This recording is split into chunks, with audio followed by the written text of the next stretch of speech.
to each other.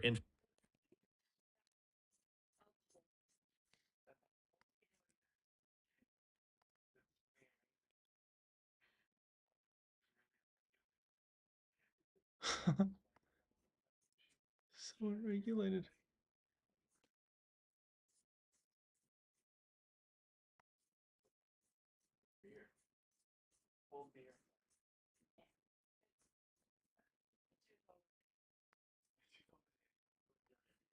Maybe Australia.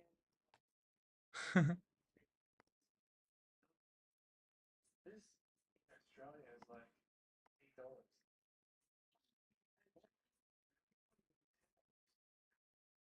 Or more, probably.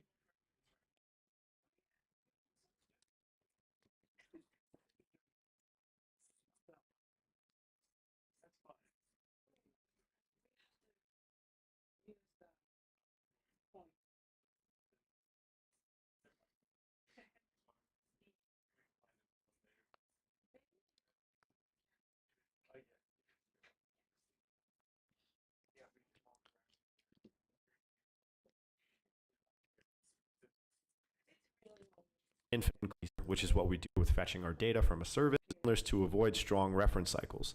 When an object like a view or a view model uses a closure, for example, to handle some asynchronous task, which is what we're doing here with fetching our data from a service, you might need to reference self inside that closure, which is what we do here because we ultimately want to take this stuff and give it and update these properties here so we can update our UI. However, using a strong reference to self in closure could create this retain cycle where both objects hold on to each other infinitely and can never be destroyed, which causes memory leaks and poor performance. So you use weak self to make a weak reference to self inside of the closure, which is what we are doing here. This means that if the closure lives longer than the object, which is possible, right? That's when this can go wrong. If this closure for some reason lives longer than our coin's view model. So for example, guys, let's imagine I launch my app and let's see, where is it? Right here. Or this is my completed version, right? So here I'm fetching details for a coin, which is something we're going to introduce later on. But let's imagine that I just go to the screen and go back from it really, really fast. If the information that comes back from that API call that would get executed inside of a completion handler like this might hang around even though we've dismissed that screen. So in that situation, the block here or the closure might technically live longer than the original object or the parent object. And in that situation, that's when you get that sort of retain cycle if you don't use a weak reference to the self. So when utilizing the weak reference, whenever our parent object gets deallocated in memory, i.e. we go to a screen and then exit that screen, or we kill the application like this, right? Then that helps us to guarantee that we won't create that retain cycle. So in a nutshell, weak self is a mechanism to prevent strong reference retain cycles and memory leaks when working with closures in iOS development. So this is something that you're always going to want to do when working with completion handlers, guys. I hope that explanation makes sense. If not, there's some more information that you can look up online in regards to retain cycles in Swift. And it's just a concept that is important to understand, especially when interviewing and writing code that involves completion handlers. And retain cycles don't necessarily have to happen in completion handlers. They can happen anywhere in a project where you have things that are referencing each other, right? So it's an important concept to understand overall, and that's my breakdown of it. Hope that made sense to you guys. But in the next module, we're thankfully not going to have to deal with closures because we're going to be utilizing async await, which is going to be so awesome. And we're going to see why this is a much better API for networking than is this previous setup with using completion handlers. But like I said, nonetheless, it is very important to understand this stuff just because it helps us understand certain concepts in coding that are very important, like these retain cycles that we see here. And is also important for things like interviewing and helps an interviewer understand that you understand these complex sort of concepts that arise in programming with networking and stuff like that. So thanks for watching this one, guys. I know that was a little bit of a long-winded explanation, but it's important. Like I said over and over again, it's an important concept to understand. In the next video, in the next module, we are going to be refactoring all of this code to utilize async await and that's going to be a lot of fun. So we'll see you there. Peace out. Here it is, finally. Async await.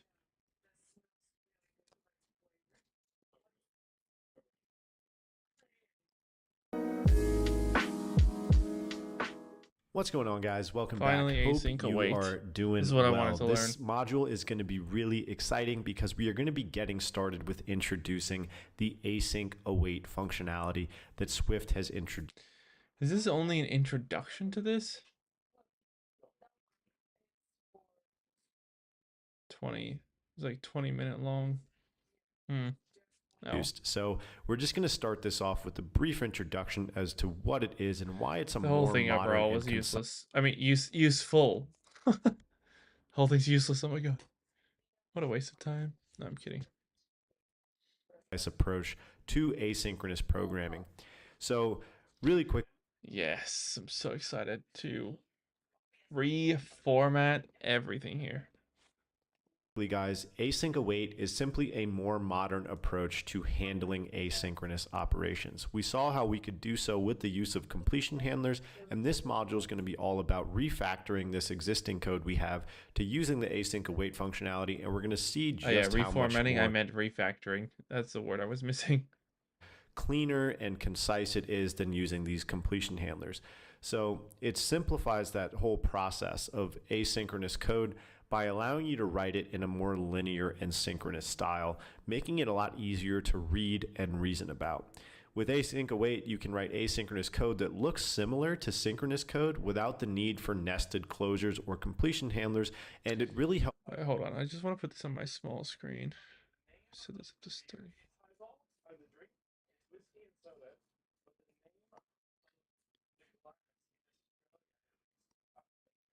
One sec. Just swapping screens here. Oh, why is it?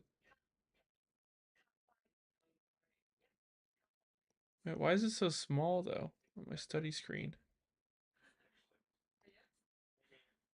The hell? Hold on.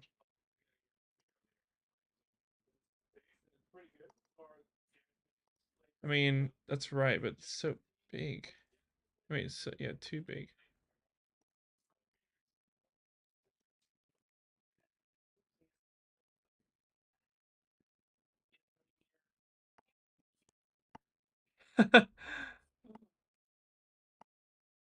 Meow meow. I mean, I guess that's what we want to do here.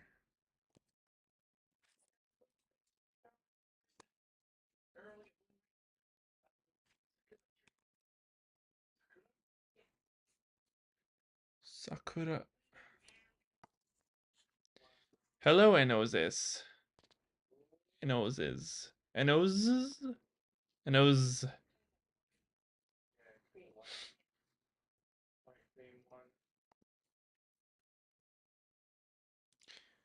Why would I do that when I want to get a job as a developer?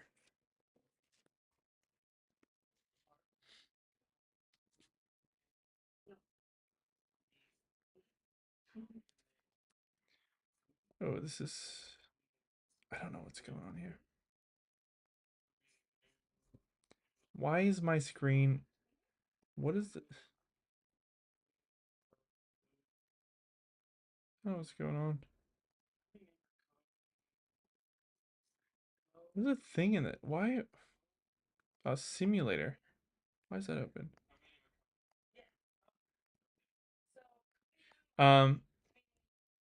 What is API? Fuck that. I forget what it means. Application programming interface. I mean, I know what it means. I can't remember the name of it. API is application programming interface. It's basically the interface between connecting two systems together when you build an app.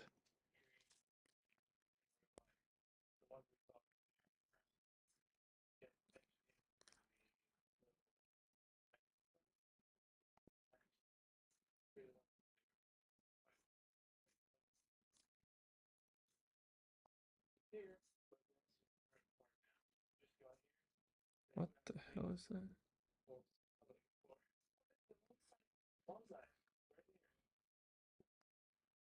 Oh, Xcode. It's not even open. Not even open, bro.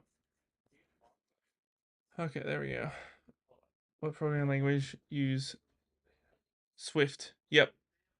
Oh, Swift, you literally said it. I'm using Swift, my man.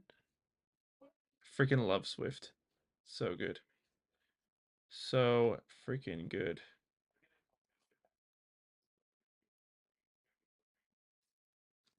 Yeah, sorry, my screen's kind of weird. There we go. Hola. Hola, Golu. Ciao. Thanks for the hearts. Speaking of YouTubing, which we weren't really, I just realized. Give me a sec. I haven't had a chance to update my my stream elements, my earnings for the past couple days here. We're still in July. So, when I go to my YouTube studio, I can tell you guys, sorry, how much I'm actually earning from my ads here. 638.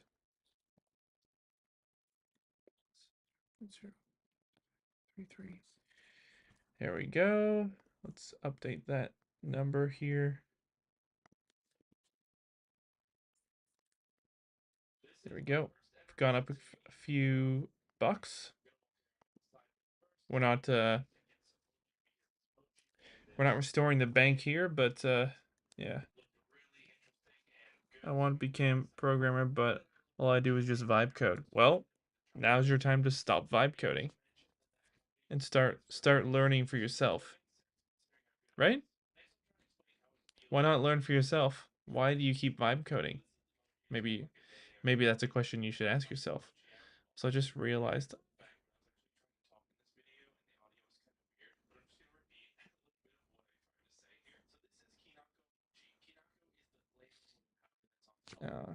jeez. Ah, jeez. All right, that should be fine. The concept of retained cycles here as well, because we're not going to be having to use completion blocks. So with that being said, guys, let's go ahead and start refactoring our. Right now, I do Uber Eats, which I had to do tonight, unfortunately. Not that I hate it, but because I'd much rather be doing coding, you know. Hopefully, I will be doing coding soon, but I do Uber Eats deliveries and I do Amazon deliveries. That's what I do for a living. Service here to utilize the async await functionality. So what I want us to do, guys, is just remove it. Like my very short-term goal, my goal with YouTube, I would say, is excuse me, just to not only share what I'm learning, and hopefully inspire others to learn coding, but also to be able to replace my Uber Eats income, which at the moment definitely is not. But we recently jumped over 1,000 subscribers, so I could get watch paid ads, and I'm sharing like how much I'm actually earning with those ads to you guys when you watch, and you can see like what, the feasibility of it replacing my my Uber. some of this or clean some of this completion handler code up first. First off, we can delete this fetch coins function. We are doing a much better way, or implementing that in a much better way with this fetch coins with result guy. And we can keep this fetch price guy just so you guys can see the difference between our custom initializations that we did here versus the decoding that we did up here. But what I want us to do is take both of these functions. So I'm just going to go and highlight both of them and hit Command X to cut it out. And I'm going to create an extension on my coin data service and just paste them in there and add a mark here and say this is completion handler stuff. And that's just to sort of keep it out of the way. We don't want this file to get too nasty. And now I'm going to go up here and in the coin data service function, write my first asynchronous await function for you guys. So we are going to say func fetch coins. And we are going to set it up just like this. And the first thing we're going to need, guys, is to grab and create our URL here. So let's just do the same thing we did in our fetch coins with result guy. So we're going to create our URL. We ultimately still need to utilize this URL session.shared.data task, which we're going to see here in just a second. So something I want you guys to do now is go ahead and say try await URL session.shared.data, and then you're going to look at this option that says from. And you guys are going to notice that it has these interesting keywords here, async and throws, and it returns a tuple here.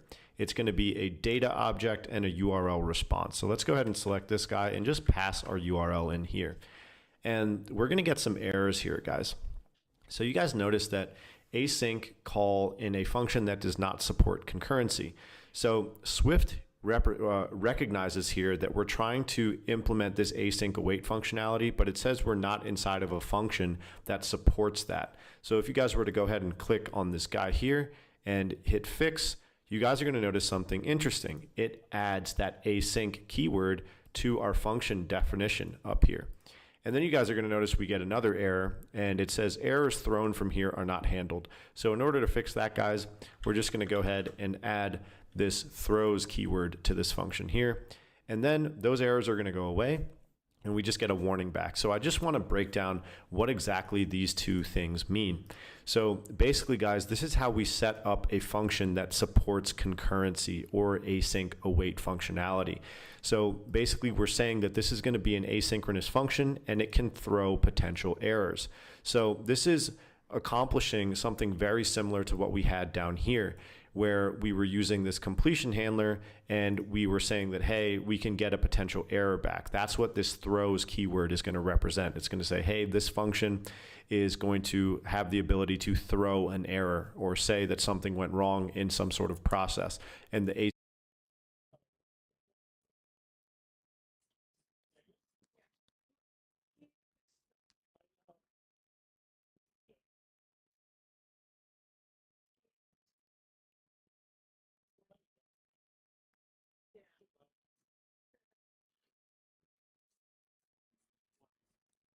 ability to throw an error or say that something went wrong in some sort of process.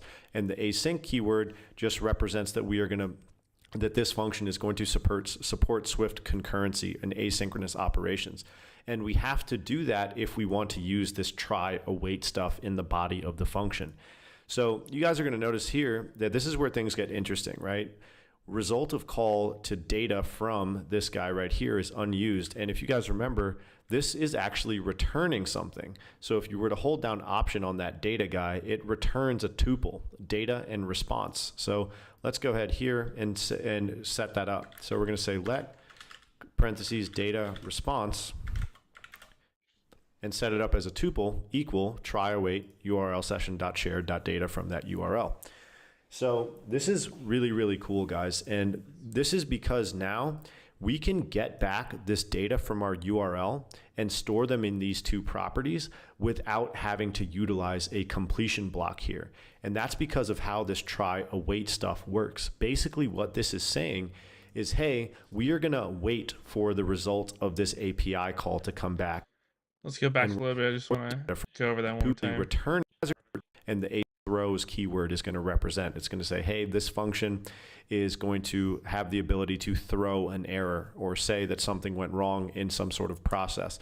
And the async keyword just represents that that this function is going to support Swift concurrency and asynchronous operations. And we have to do that if we want to use this.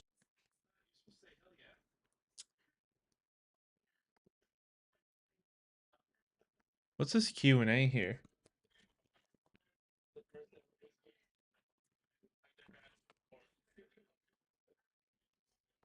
Start Q&A. I don't know what this is.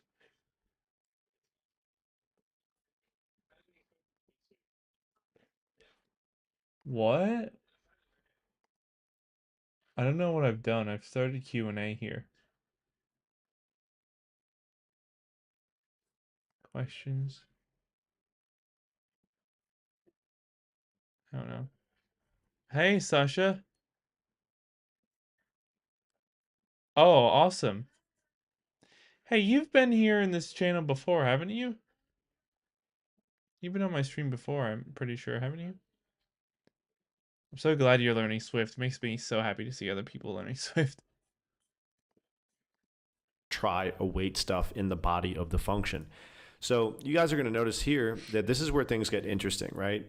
Result of call to data from this guy right here is unused. And if you guys remember, this is actually returning something. So if you were to hold down option on that data guy, it returns a tuple, data and response. So let's go ahead here and set that up. So we're going to say let parentheses data response and set it up as a tuple equal try await URL session.shared.data from that URL.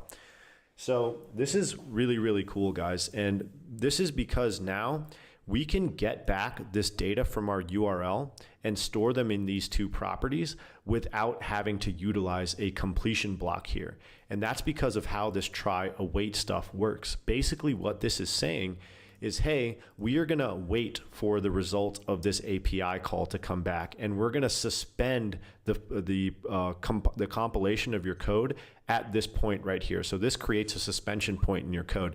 So we're not going to move on to line 18 until we get a response back from this attempt to get the data from that particular URL. So here's how we can use it in the next line. We can say so good. Print debug response, and let's go ahead and print the response as an HTTP URL response, and let's say print debug data is our data.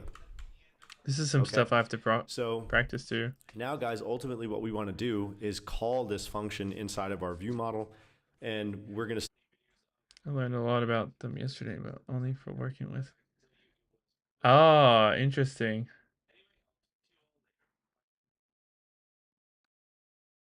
Oh, wait. Are you a cool guy in the Discord?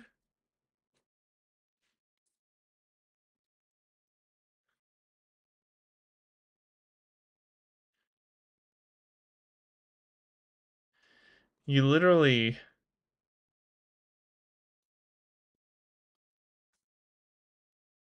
mentioned the file system. See how we can do that now. Before we come back to how exactly this stuff is working and you know how we can handle potential. Oh, I thought so. Do you ever sleep? You respond like at all times of the day in the Discord, I swear. Errors and stuff like that. So let's go back to our view model, and let me delete this guy, and let me modify this function to say fetch coins with completion handler, and let's make another function to fetch our coins.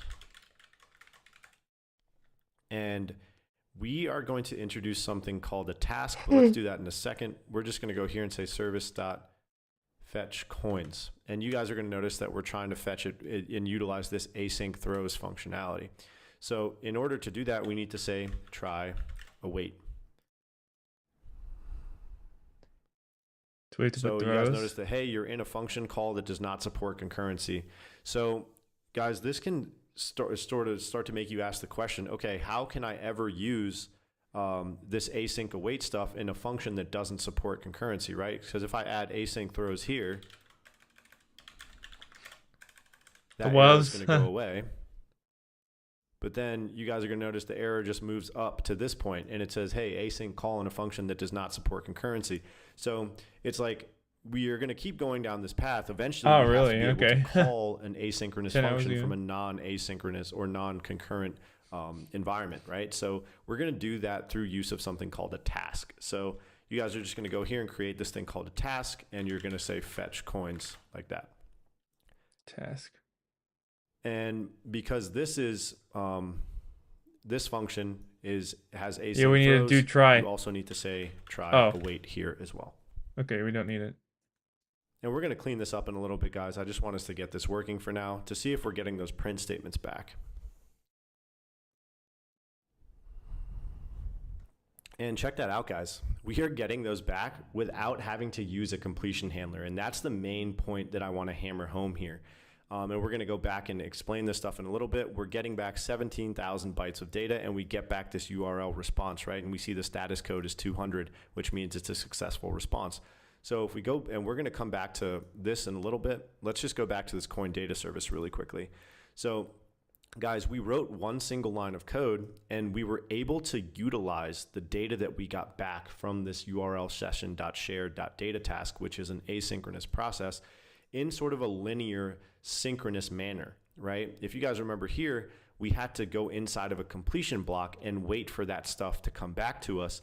And if we were to write code outside of that block and like, you know, blah, blah, blah right here, that code would execute before everything came back in this completion handler. So that was an asynchronous process that was happening, right? Even though we have code that's executing line by line, our code comes back to this point of execution after this task completes.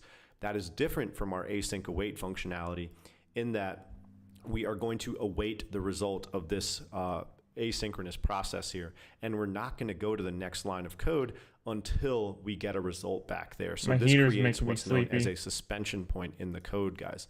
So if you were to add, you know, a print statement here, print, debug, fetching data, you guys are going to notice that all of this stuff comes back synchronously to me or in order, right? And that is actually really, really, really cool because like I said before, it completely removes the need for us to introduce completion handlers. And it's just going to say, hey, let me just wait for this to come back, and then I can use that data on the next line of code. So that brings me to my next point, guys. What happens if something goes wrong in that process, right? Thank you. Like, how do we handle these errors? And this is where do, catch, and tries come in. Here we go. Let's just go ahead and wrap this inside of a do and catch statement. P.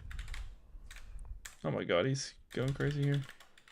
Just like this. And we got a brief introduction to this when we were working with our JSON decoding down here. So guys, I'm going to go ahead and copy and paste this stuff up into the do block. And if something goes wrong in the catch statement, let's just go ahead and print out our error. Print error. Right? And this is how we handle errors in an asynchronous context, right? We are going to try to perform this task, and we're going to wait for the result of it to come back. If at any point something goes wrong, it's going to immediately exit that point of execution in the code and jump into this catch block. So if something goes wrong, I'm not going to get these two print statements back. It's going to create the suspension point in the code, and it's going to say, hey, something went wrong. I'm going to stop execution of that right here, and I'm going to jump straight into this catch block and give you back your error. So this is the concept of throws, guys. Anything that has the throws keyword means that you have to try to do it. And if you fail, you hit this catch block. It catches the error for you, right? So now let's go ahead and run this code. But first, let's once again force our error to happen by modifying that URL. And let's see what we get back now. So check that out, guys. We got the fetching data statement, right? Because we're right here. And then it went and hit this line of code in the do block, and it said, hey, an error happened. So I am not going to go and execute these two lines of code. It jumped immediately to the catch block and said a server with the specified hostname could not be found. So we've essentially done everything that we did with the completion handler stuff in a much, much cleaner fashion, right? Like this is a lot sleeker. Our code looks like it's synchronous, right? And it behaves like synchronous or sequential code where it just goes line by line. We have this new concept of a suspension point though, where we're going to wait for the result of something to come back before we try to use it on the next line of code. So what I want us to do to finish this video out, guys, before we get more into our error handling and stuff like that, is to see how we can actually get our coins back from this stuff, right? So we can take this data and do the same thing that we did with our, our JSON decoder. So I can literally go and copy and paste these 2 lines of code, or just let's just do this guy.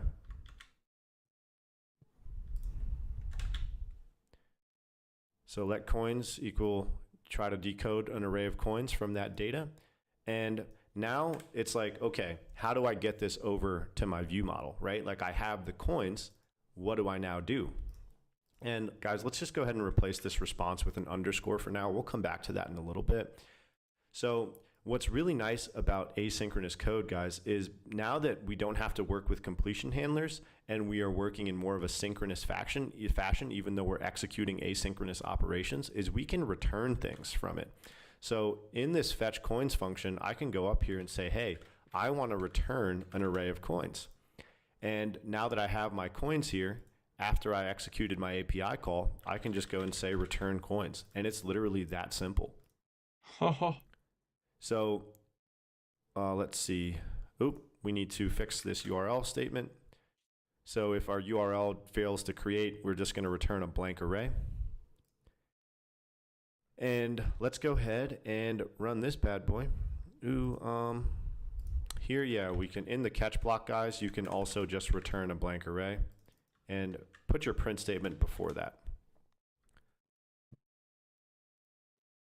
Okay, so let's go ahead and add our I back into our API guide just to make sure our URL is legit. And let's go ahead and run this. And you guys are going to notice nothing happens yet.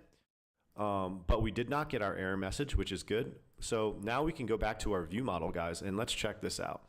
Because this now returns an array of coins, I want us to go back here, and literally all we need to do is say self.coins equals try await service.fetch coins, because this guy is going to return an array of coins to me.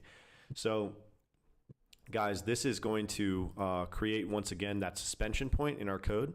It's just going to say, hey, try to do this and wait for it to come back. And whenever it does, store it in this property, or make self.coins equal to that guy right there. And let's go ahead and run this, and we should notice that our UI updates beautifully. Uh-oh. And guys, we are getting this error here of publishing changes from a background thread.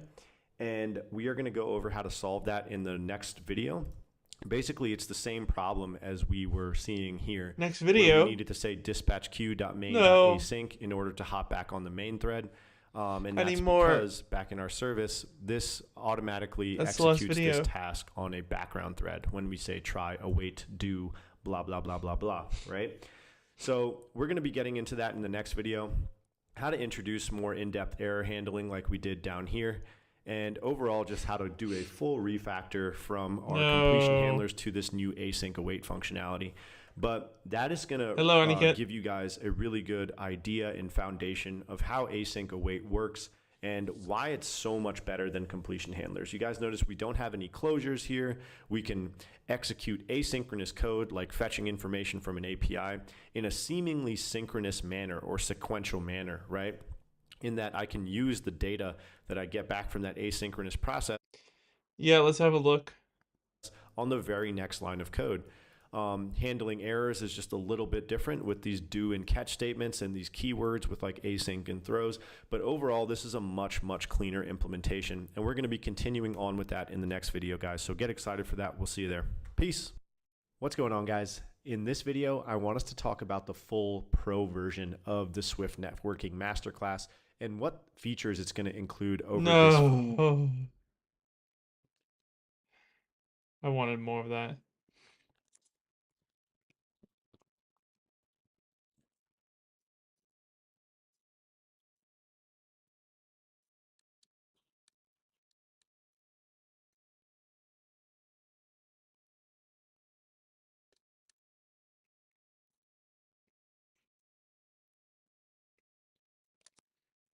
I have to go through all of this.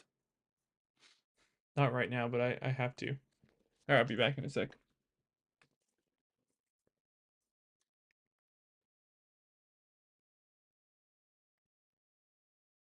Oh.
Okay.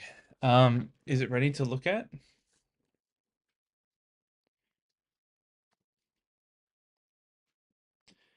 Can I merge two things?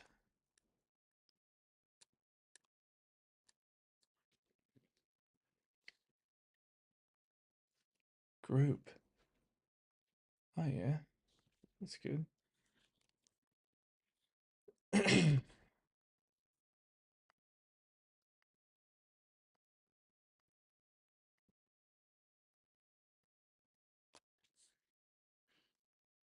Front end is deploying. Okay.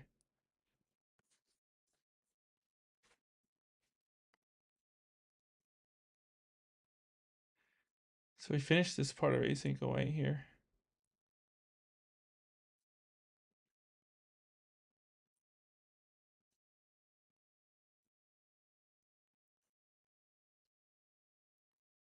How to use async await.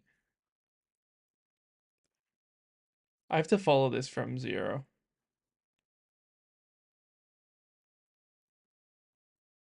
Where's number 1?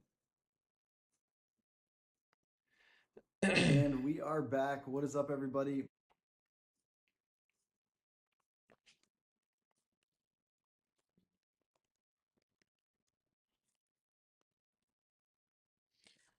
We'll DM you credential even if they test once. Okay. Is that gonna go to Discord?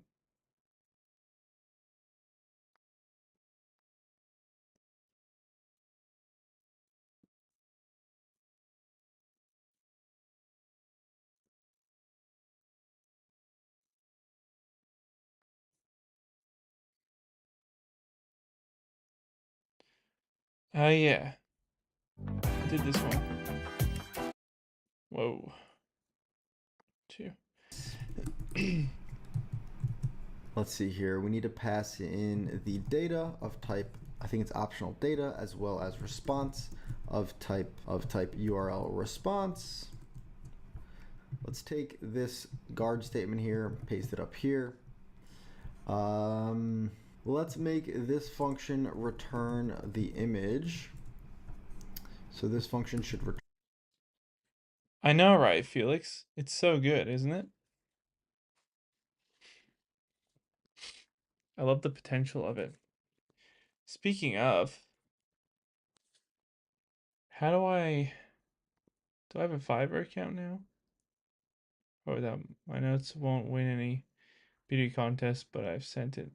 Let's have a look. I think I made an account on Fiverr. Maybe I didn't.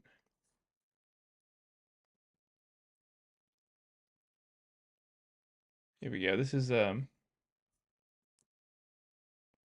failed to fetch categories.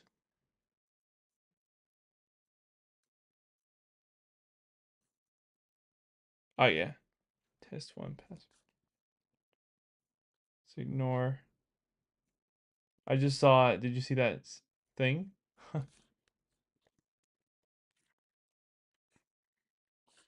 Actually, I remember I was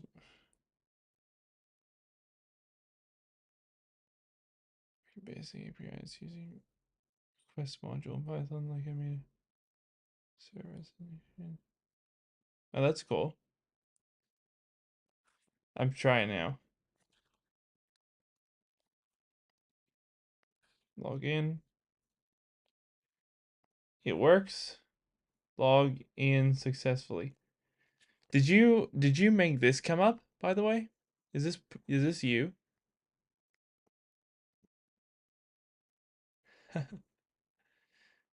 After learning Swift and iOS dev, and I only mean after, look into multi-platform development like Kotlin multi-platform or Flutter.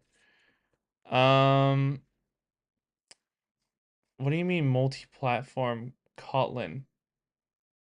Exactly, because isn't Kotlin native to Google?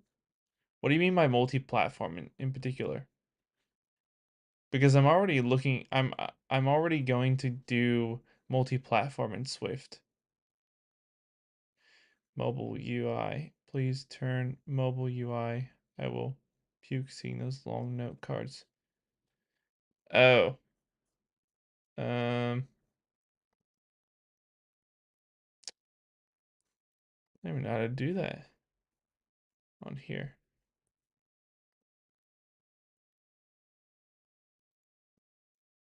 Can I? Oh, well done. Control Shift I. Hold on. Safari, turn on mobile view.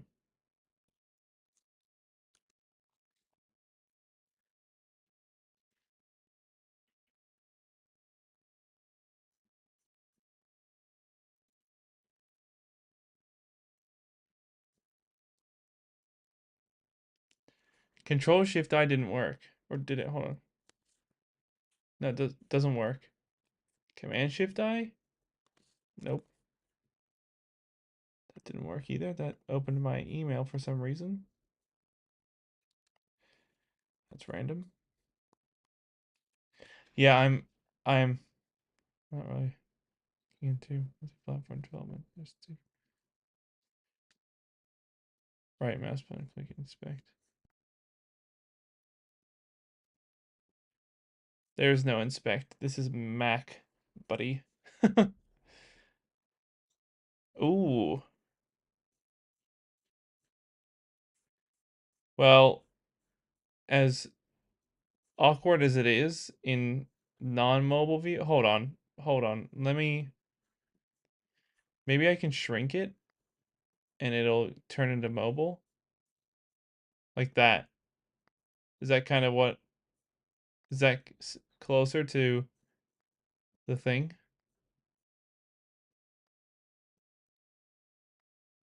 Why is it stuck over there, by the way?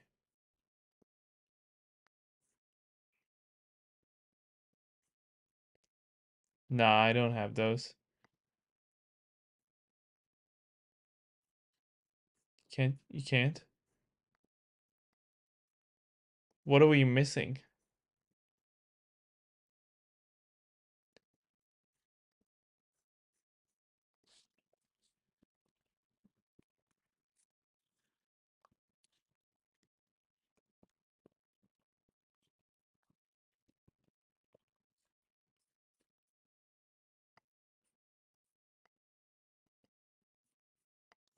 Oh yeah, sorry. There you go. My bad. I realized it was cut off there. Sorry. That was my fault. My fault. It's why is it so big? Is that okay? Is it better? Oh, well.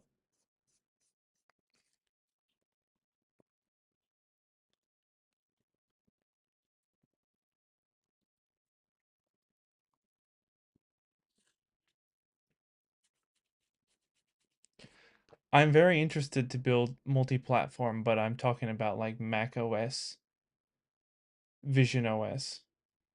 I'm not talking about like different I'm not talking about different operating systems. I'm not talking about different companies, I guess. Would that not be multi-platform still?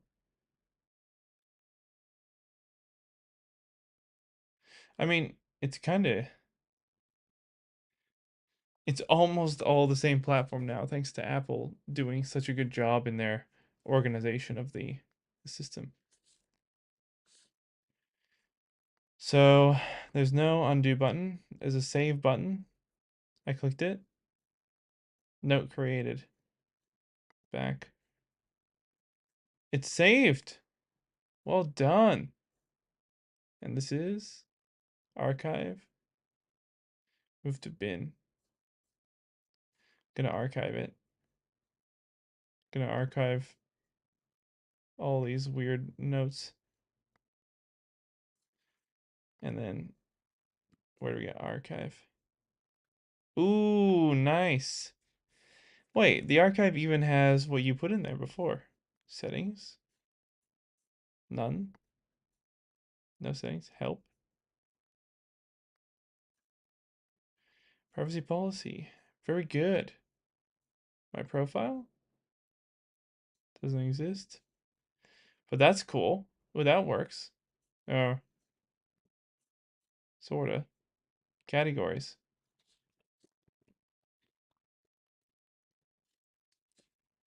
Category? Jesus. Save. That works.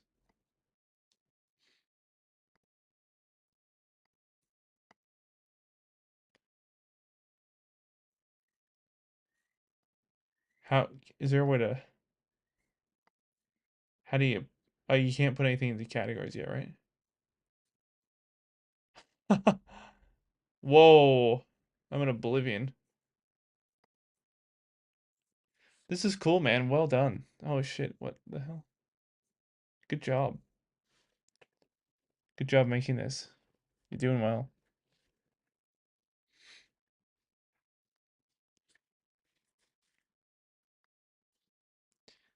Plus, if anyone else has any apps they want to show off, we'd love to do it here. Now it's like minimal. Well, you're getting there. Takes time. Apps take time.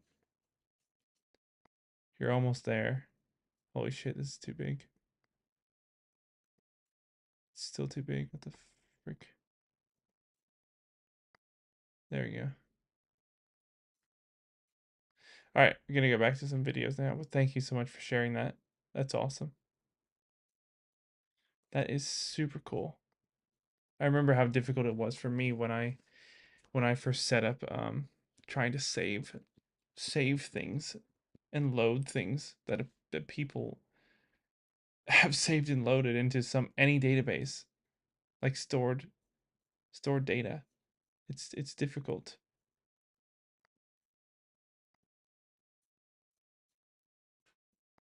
Turn a UI image. It's just I'm learning and building. Like I have no idea how to build, undo. We'll have to learn and implement. It's back, dude. It's crazy that you're doing both back end and front end. I'm here measly doing my measly front end, which I realize is more appealing to me than back end now that I understand the differences. And just for simplicity's sake, we'll make this one optional. So if we have the error, we're just going to return nil. So down here in the code, let's just say maybe let image equals handle response with the data, the Population in India, if one doesn't do it, it's over. response. Is exploding and jobs increasing. Oh man. Jeez.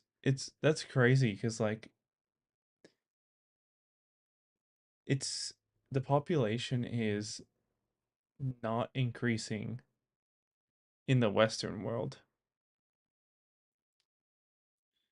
It's just decreasing heavily.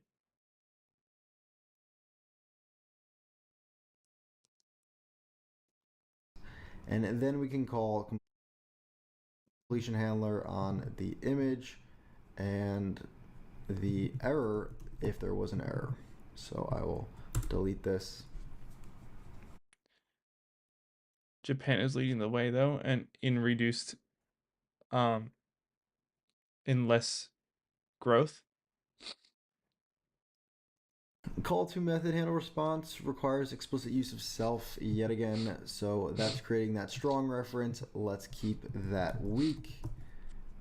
And now we are writing good code. Again, I saw that recently. Saw some stuff about that. Not many births in a long time. this line of code is not But it's happening stiffly. It was happening with Australia and America too. what we're worrying about in this function, but the rest of it is dealing with these closures and these closures. This is basically what we want to avoid by using our new handy dandy Swift concurrency stuff. Before we get into Swift concurrency, I want to run you guys through what this looks like using Combine. So let's create another func here called download with combine. Oh, We're gonna call URL session shared we have to have the look of the old one to see the new one, right? dot data They do this task. to us. Look for the publisher for the URL, and we'll pass in our URL here. We are then going to map that response, and we can see that the data we're getting back here, data and response. So that is the same keywords that we have in this function here. I did that. I already checked it before we made this video. So we'll call handle response, and it's implied, so we can just keep it like that, nice and clean. We then want to erase this to any publisher so that this function can return us any publisher. And we don't have access to any publisher because we have not yet import the Combine framework. Any publisher, just like the result in the last video. Wait any a publisher second.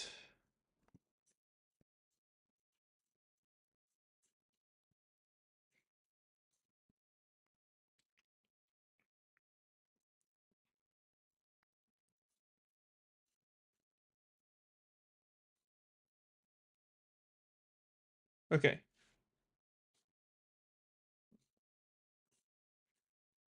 Who was it who asked me if there's going to be a stream tonight? Was it you? Oh, yeah, it was you.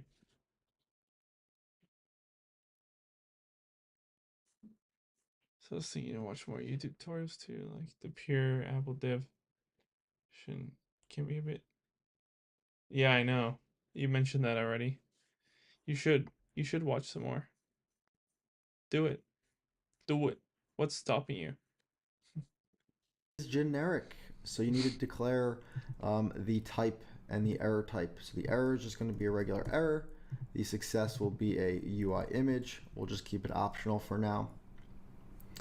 We're going to get one quick error that basically the error coming back is a URL error, and the error that we marked here is a regular error. So we can just map the error from a URL error to a regular error, which is the error itself. They conform to the same protocols, so we'll just keep it like that. Again, that's not what we're focused on here. Let's call this from our code. So coming down here, instead of download with escaping, I'll comment that out. Let's call loader.download with combine, and we get that nice any publisher back. This we want to then sync the value. We get the completion, which we're not going to worry about. I'm just going to leave that blank, and this will be our returned image. And then in here, we're going to do the same thing that we did here. So we want to switch back onto the main thread and set up our image. Let's also keep our reference weak.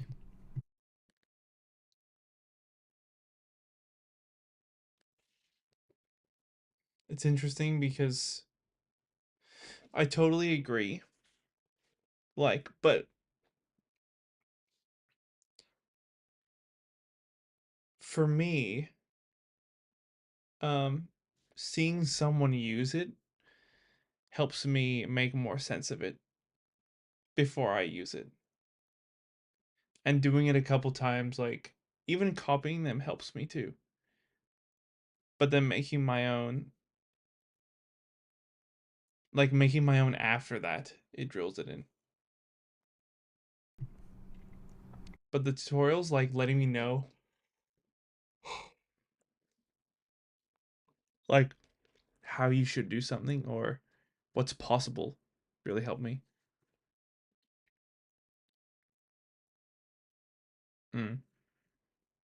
Fair enough. I'm glad that method works for you. I feel like it's a good method to use.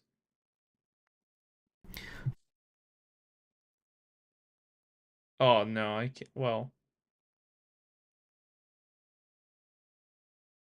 perhaps it depends on the type of tutorial, right? Like if it's a full app tutorial, I think that's okay. Showing you how to do every like lots of aspects of it. Finally, we want to store this somewhere, so we'll call store our cancellables. We need a set. So up here, let's create our var cancellables equal a set of any cancelable, and let's store them in that set. I'm going to build and run this one more time. Everything is working perfectly. This is actually not the combine way to switch back onto the main thread. So one of the key differences from the escape enclosures to the combine is that we can use these pipelines. So we can then actually just receive values on the dispatch queue.main. We don't need any options, so I will just delete them. And then we don't actually need that dispatch queue here. And we can build and run. We'll see that we don't get that purple error because we are still receiving on the main thread. So this is kind of what I wanted to point out here in this video is like, this is one way of doing it and this is another way of doing it. Both of these are valid ways to do it and are good ways of writing code. But what we're going to do next is using async await, which is probably a sleeker, more elegant, and probably even more efficient way to write this code. And towards the end of this video, I'm going to start highlighting some of the major differences. So now that we did escape enclosures, we did combine, I think it is time to actually jump into async await. And I promise the rest of this playlist will actually be async await stuff. This is kind of just the intro. Let's create a func called download with async. Yeah, get me out of that open stuff. brackets. We're going to call URL session shared.data task. And we're going to look for the ones that are actually grayed out right now. And the reason they're grayed out, they have this async keyword here. And we can see it at the bottom. The compiler is literally telling us that we can't call these functions right now because we are in a context that does not support concurrency. So this is just the introduction to Swift. I mean, I set it up so people would tell me what they're learning right now. I don't know what it is. I just set up a question there. Concurrency, and without really diving into this, this is kind of the one of the major superpowers of using Swift concurrency. There are basically tons of checks that are built into the compiler that most of the time will force us to write our code in very specific patterns that are safe to do and safe to write. So for example, here, if we were to call this and we are not in a context that supports concurrency, our code is actually not going to compile. We can't even run our app. But fortunately, it's actually a fairly easy fix. So what we want to do is mark this function as a function that does support concurrency. And the way we do that is literally marking it with the async keyword. So now if I call data here, you can see that those asynchronous calls are no longer grayed out. We're not seeing that error message at the bottom here because we are in an asynchronous context. Let's use the URL completion here from URL. And the URL will be the same URL that we've been using. The delegate we are not going to worry about. And we can see that the return type, this is an asynchronous function that throws, which we learned in the last video, and returns us a tuple with data and response. So I'm going to set this equal to data and response. And as we learned in the last video, if functions throw, that means we have to try to get their response. So we will add the try word here. The only major difference from the sample in the last video and this one is the error message we're getting right now. And it's that this expression is asynchronous, but not marked with await.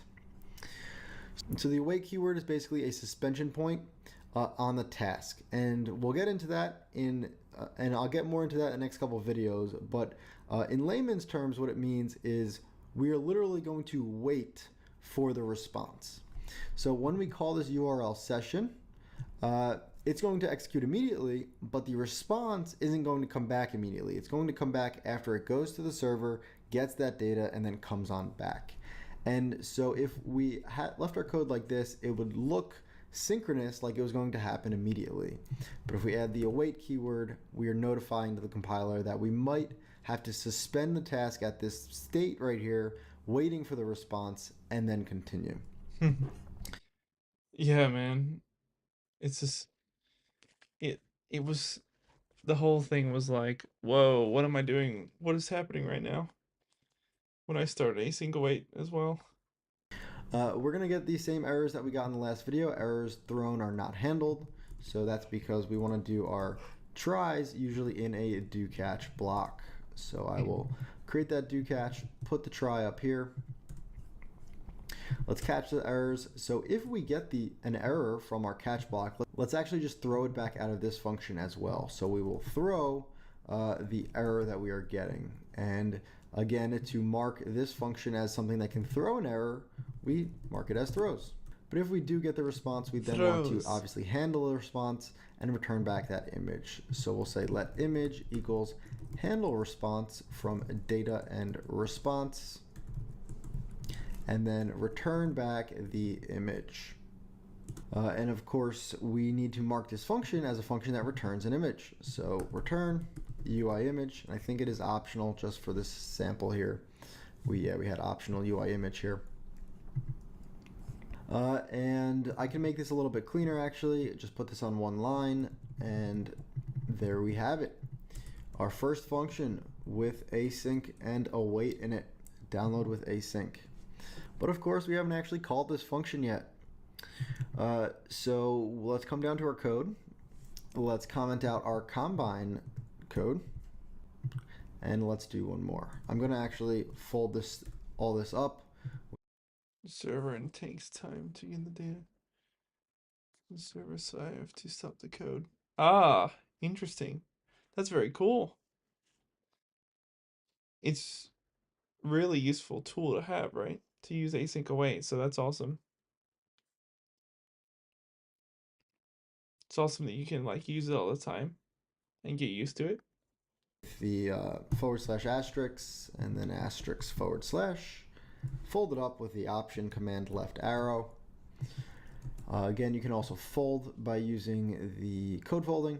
Loader dot download with async. And again, we get that error that we had before. It's grayed out, and that's because we're not in a function that supports concurrency. So I'm going to call this, but we want to mark this function as supporting concurrency. How do we do that? Well, we add the async keyword. We then have to try to get the response here. And as I showed you guys in the last video, sometimes you don't really care about the error. And if you don't care about the error, you don't really need to do a hold to catch block. You can just optionally try. So what we're going to do here is say if we're going to say let image equals try loader.download with async. And then this image will then be optional. And then we can call self.image equals the image. We're getting that same error that we got before with the await keyword. That's because this download with async is an asynchronous function. It has potential for taking some time before returning back to our code. So what that means is we need to await. Now every time we call this await keyword, it is marking our code as a suspension point. So there could be time executing this and then actually returning this result. Now, most of the time, even though we're calling await, it happens more or less instantaneously, pretty immediate. But there is no telling how long it's going to take. This await keyword does not change whether it's 1 second or 1 hour. It's just we are waiting for the response whenever that comes. So this is awesome. We're going to come down to our code here, and we have one final error, right? We are calling an asynchronous function, but we are not in any kind of function that supports concurrency. Task. So previously, so Gotta far add we've task, just marked functions right? as asynchronous, but the question Pretty is, sure. if you can only call an asynchronous function from an asynchronous function, how on earth do we ever get into a context that does support concurrency? And the answer to that is by creating or starting a task. That's why. If you see my app, even saving, take like 0.5 seconds. There are options to keep it fast, but they require fast service. I don't know. That's why. Well, not app, but site. So that's why you especially need to mark it with await, right? And then we can call our functions inside, and this function yet again is asynchronous, so we need to await on it. Now there is a lot going on with this task. It deserves its own video, and I'm going to do an entire video on it. Oh But my god, for you're gonna this do an entire video on task? All you guys really need to know is that we enter a task to get into. You save data. When you save it, takes data from front end to back end to data. Okay. Okay. So you need to use. So that's why you use so many async awaits to send it around. That asynchronous context. So we get into it, and then we can use our async and await inside that task. I'm going to build and run. I'm going to build this to the simulator quick. We should get that image working. So we see that image, which means our code is actually working, but we have that final error where we are publishing changes from a background thread. Now it's going to be pretty tempting here to think, oh, we can very easily do a dispatch queue.main.async and switch back onto the main thread the same way we did it up here. And we could do that, honestly, but we should not do that. So once you are in this asynchronous environment, we then actually want to start using actors. And actors are another whole big topic I'm going to cover later in this playlist. But there is one actor that's already created for us in every project, and that is the main actor. The main actor is more or less the main thread. So the way to switch back onto the main thread using the async await keywords is actually calling main actor.run. And we will run this code then on the main actor. So I can put this in here. Oh, it's so easy. Now, switching onto the main actor is more or less switching onto the main thread. And depending on where our code is before that, it might be a suspension point as well, where we have to wait to get onto the main thread. So yet again, we got to use this await keyword.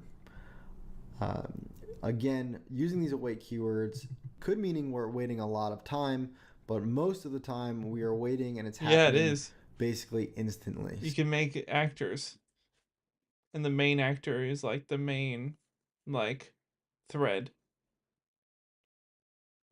So here we're going to wait to get back onto the main thread, but realistically that's going to... I really don't know much about actors, but we'll find out.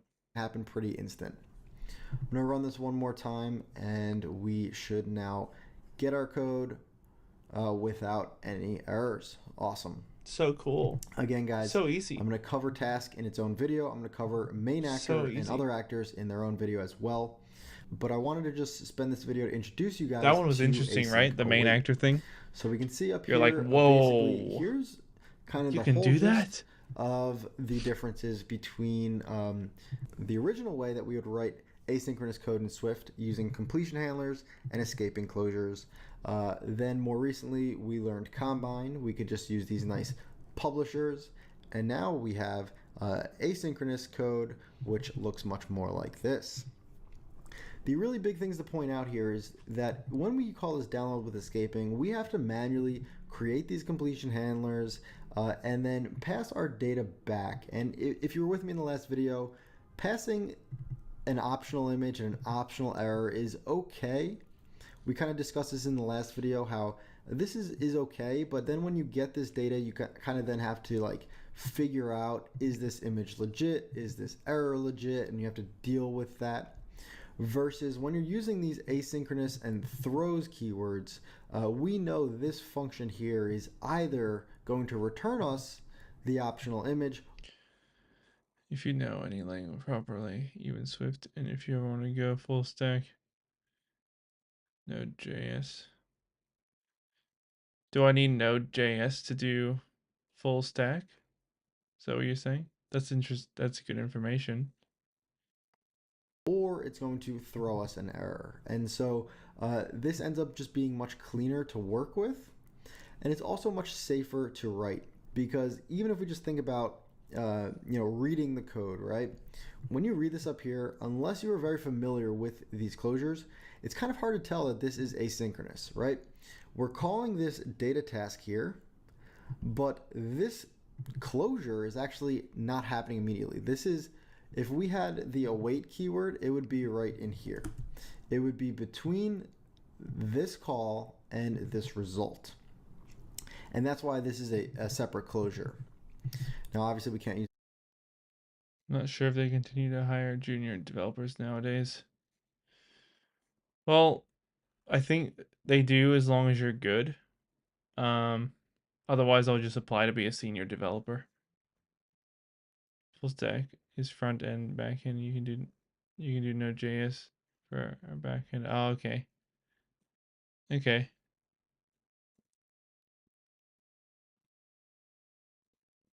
True. How do you become senior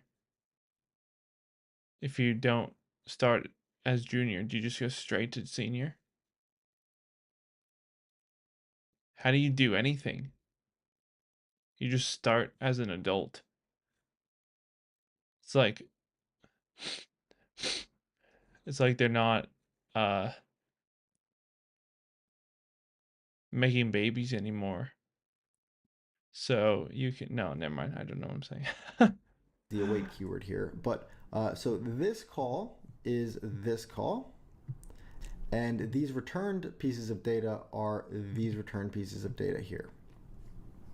The two biggest things to call out here are when we have these closures, we have to manually manage these references. It's funny how we get a lot of people come in here who are like naysayers or negative Nancy's about this situation, about what I want to do. And also, not that that's what you are. I'm just saying we get a lot of people who say like, just vibe code, you fool. What are you doing? And that no one's hiring and stuff. And then you got people like you as well who don't think that there are people that there are jobs anymore. But like, look at anything. Look at anything. Are there any jobs anywhere? No. Not really. Or yes, they are. They are. What was that noise? Fuck.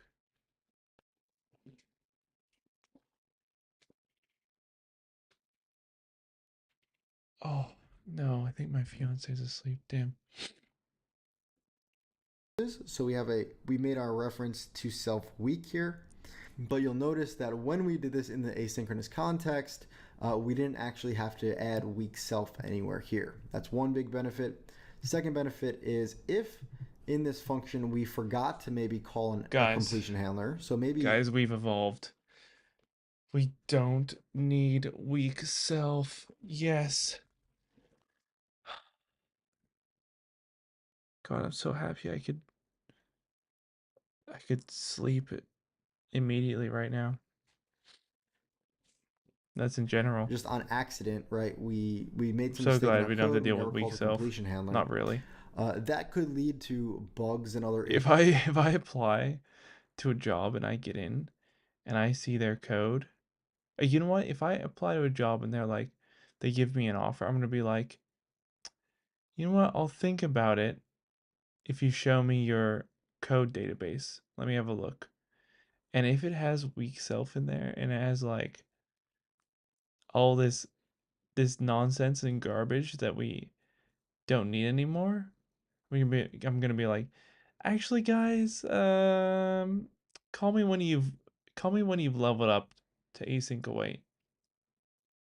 You know when you like just hate it, you think a job is, oh my god, there's been so many times when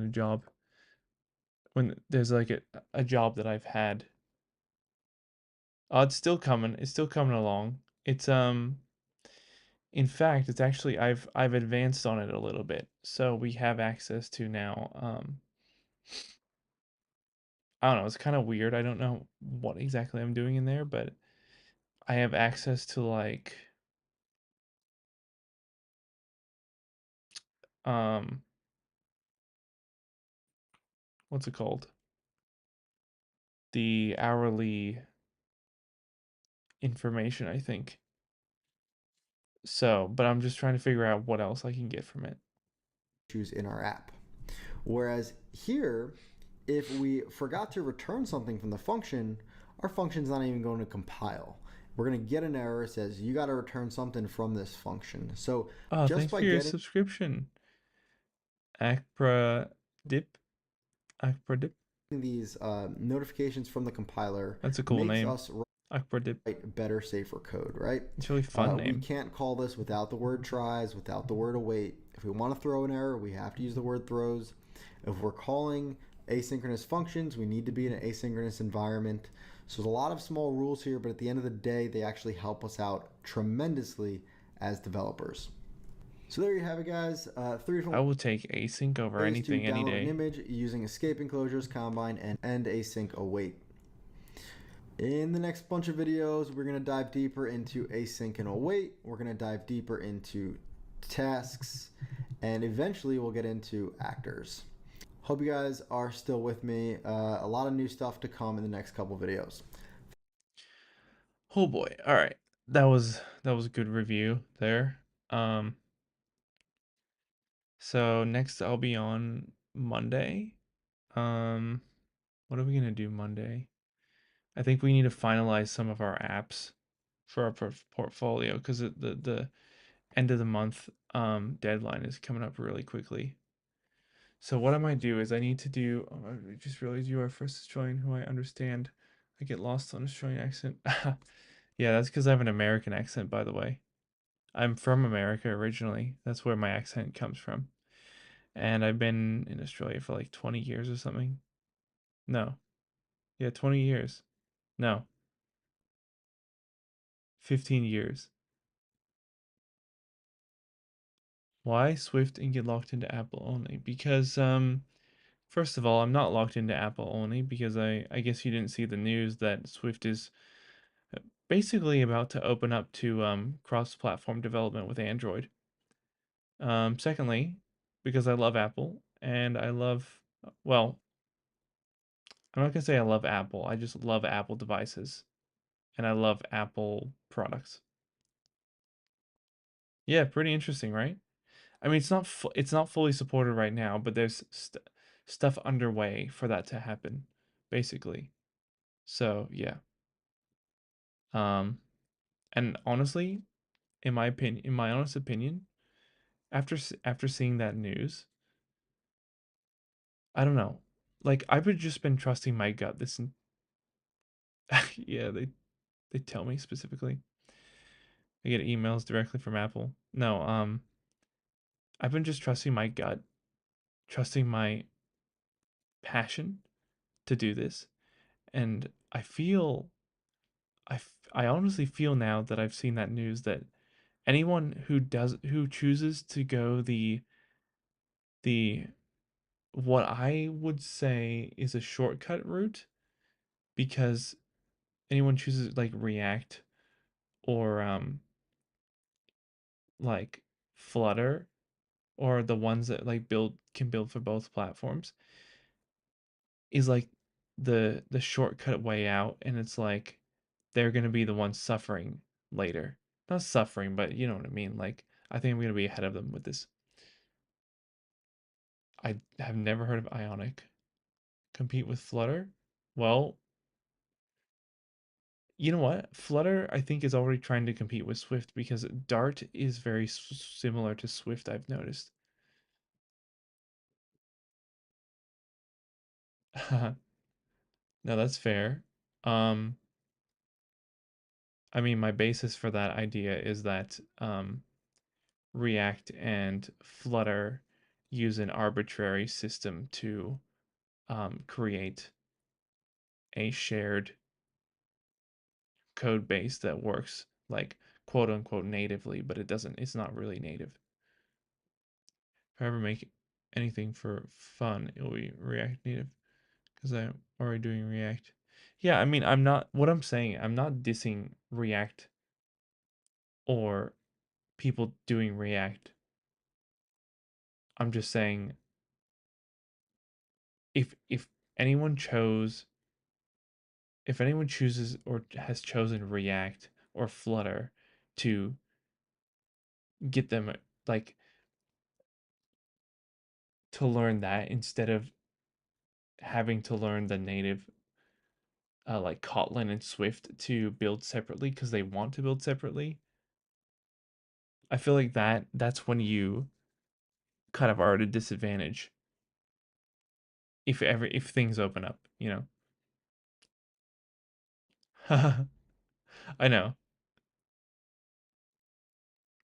If you know those languages, there are many more opportunities for you coming from someone who started a business with mobile.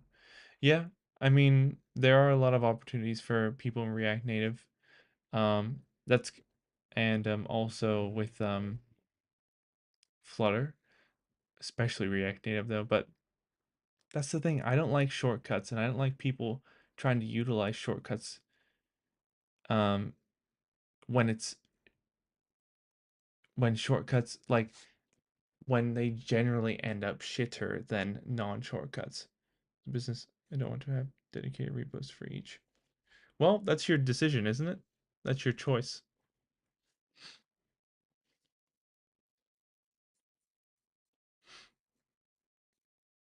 I mean, I'm the kind of person who values quality over quantity, even as a business owner. So it's a trade-off, right? What is your reason for using native platforms? Are you looking for Swift and column position, or no? I'm just looking for a Swift position. Here's the thing. I'm either looking for Swift positions, or I'm looking for freelancing, making apps for people, which would be just as good. Yeah, I appreciate your feedback. I love it. I love to hear from everyone, honestly. Thank you so much.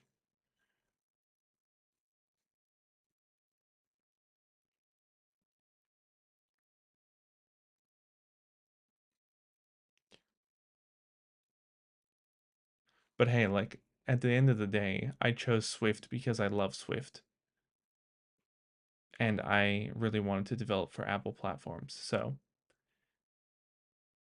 it's not really related, you know, over to the overarching issue, is it? Thank you so much. I know it's so fun, right? Coding is awesome. Freaking love it. It's so rewarding and so feels so powerful. It's awesome. Potential the endless potentials with coding. Just make sure you complete your projects. One full project is better than 10 complete projects. Yeah. Yeah, oh, that's speaking of that. That's what I'm going to do Monday. I have one. Remember my stretching, my stretching app? That is actually done except for the images. So what I'm going to do is I decided what I'm going to do because you know how I said I always have this thing, maybe you don't remember or know, but I'm so pedantic about everything being perfect sometimes, but I wanted to get it out, so I reduced the amount of work that I would do to, complete that app. So it's actually done except for the images, but the images are such an important part of the app in my opinion. So what I decided to do is instead of taking like a photo of myself. Exactly, yeah. You should never have that for your first one that you're launching. But um, yeah, I decided not to take photos of me straight up. What I'm going to do is I'm going to draw like maybe fun, hopefully fun, like looking stick figures that are doing the stretch. And then I'm going to use those as the images, like just to start, just to have a, just to have something there. Like the point is having a functional app, not necessarily a like it's also pretty too. It's about having a functional and pretty app. But it shouldn't matter as much what images I'm using because that's not the forte that I'm in anyway. So yeah, I have an iPad. I'm gonna draw some stick figures doing the stretches, and then those are gonna be used in the circles for each of the stretches. So we'll try and finish that off on Monday. And then maybe the weather app um or the crypto app, I'm not sure. Exactly. It has to be pretty for front end. And I realize I don't know anything about back end. I thought I did, but I don't. So, and the thing is, I'm super excited and happy with front end. So I think as much as there might be more jobs for front end, I'm going to go with my gut to go continue with front end. And I think front end is the most important when you're dealing with like clients when you're doing freelancing who want like a pretty app that does something. By the way, as a front end dev, rate my notes UI. Okay. Um, well,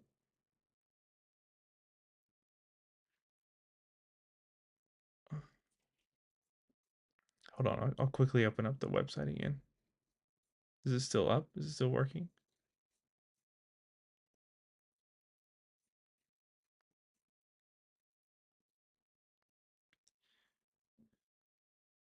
I'm still logged in. Okay, so that's fine. Don't hold back. Okay. So this part's weird here, where the header is the same color as the notes. So maybe change that. Yeah, if only. No, it does, but I don't know how to do it. Yeah. So this is it's weird this is the same color.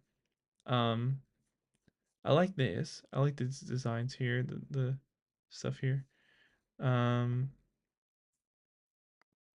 this is fine. Maybe a little bit more spacing here. I don't know. It might look for laptop UI. I'll show you one day. Yeah, you should. I mean, I might be judging things. It's a potential that I'm judging things too harshly due to the oh, this works. Nice. Or does it? Maybe it doesn't. Due to the fact that I'm not on mobile, but this looks good. I like how it goes from this color to this color. I like the UI in here. This is fine. I'm happy with this.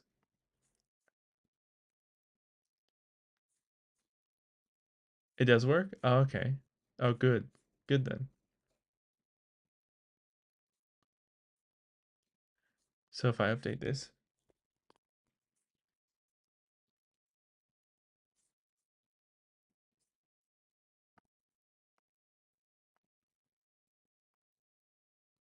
that's not working for me.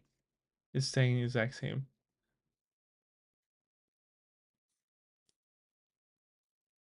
The save should be a button.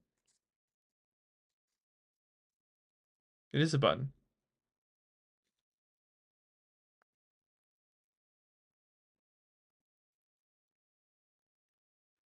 What do you mean?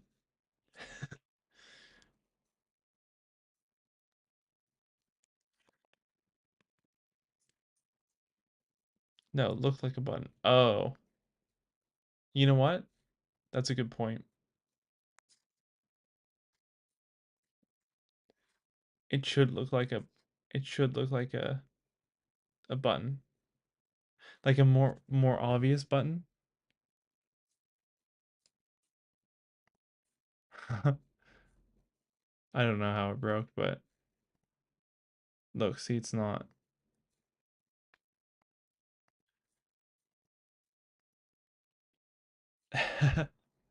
No. Change the color of the header. Um does this work? No. Oh, you were in the middle of implementing that, right? Oh, what the? Hold on.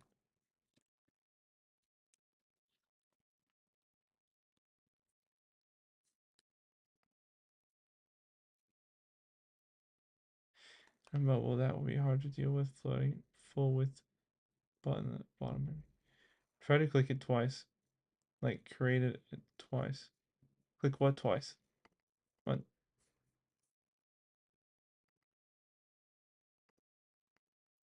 That?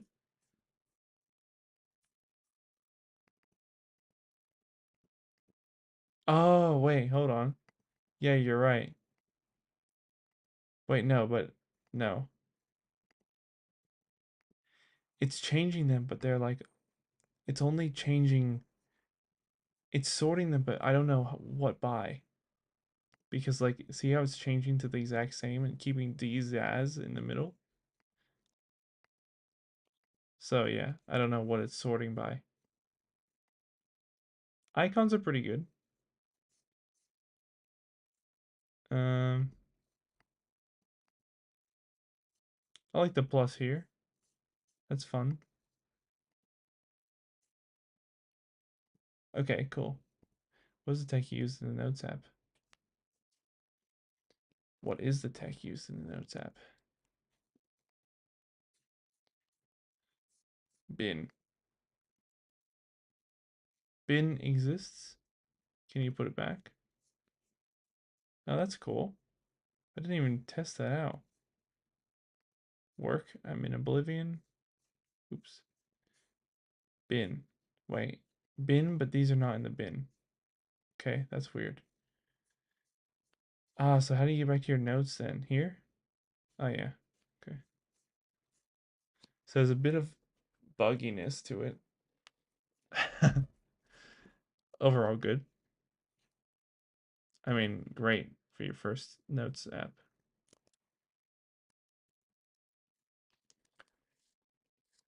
Oh, okay, guys. Let's I just realized something very bad. Uh-oh.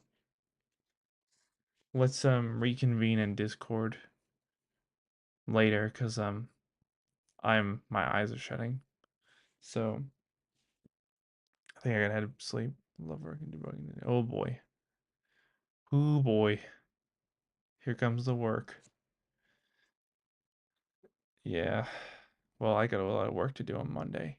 I might even do some tomorrow. Thanks for joining, guys. Appreciate everyone's input and opinions, and yeah, you too. You too, Jeff. Thank you for your thank you everyone for the chat. Cypher key here I'm trying to build. What are you trying to build, Cypher key? If you guys join Discord, Jeff, it's a join to yeah. It is pretty comfy actually. Everyone's friendly. Cypher, I'm just gonna head off because I'm about to sleep. So if you want to chat about something, feel free to join up in the Discord. I'll be able to message you in there. And there might be other people to help you as well, by the way. Trying to get a job as well. Are you doing Swift or another language?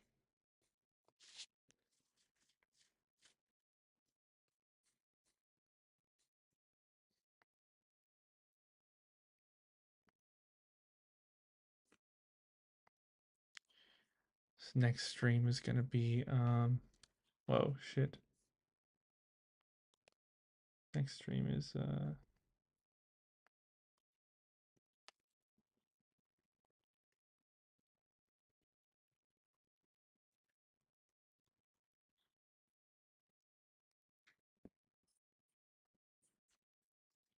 no, I'm in a full stack web dev. Oh, okay.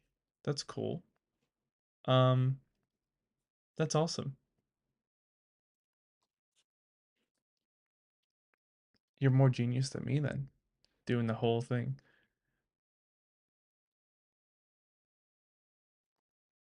Feel free to sorry. I'm kind of like heading off, so if you want to chat, the Discord link is in the description. And I'll be back on stream Monday if you want to come in and join. But I just want to say good luck trying to get a job and keep pushing, man. Keep going. Keep building. It's important to keep going.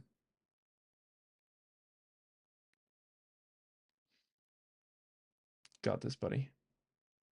All right, take care, Cypher Key. Take care, everyone. I'll talk to you all soon.